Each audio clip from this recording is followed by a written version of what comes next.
My name is Amy Osback, and the role I landed was a junior functional consultant. What I did before Salesforce was learning and development, but I was actually laid off back in 2022, December 2022. For me, I really looked at where does Salesforce enter into a company? And in my experience, it was in the sales end of things. That is where businesses put their money.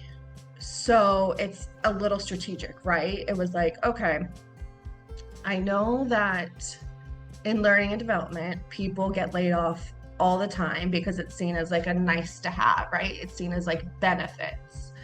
Um, However, in a business, if I put myself more into the business and like, maybe not operations, but very close to operations, then ideally it's less likely for me to get laid off.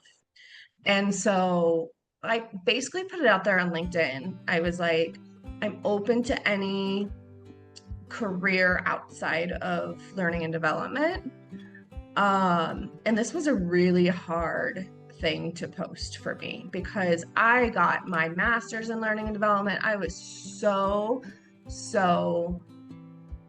tied to it and I was so in love with it. And I just realized, hey, it's not working for me right now. I really need to I need to make sure that I can pay my bills. And so I put it out to my network on LinkedIn, and one of my friends private messaged me and she was like, hey, have you ever considered Salesforce? I went through a program called Talent Stacker. And I was like, I haven't really considered Salesforce before. So I was like, I haven't really considered this before, but yeah, it totally makes sense, right? And she just spoke highly of the program and of the Salesforce ecosystem. So then that kind of, I guess, swayed me in that direction.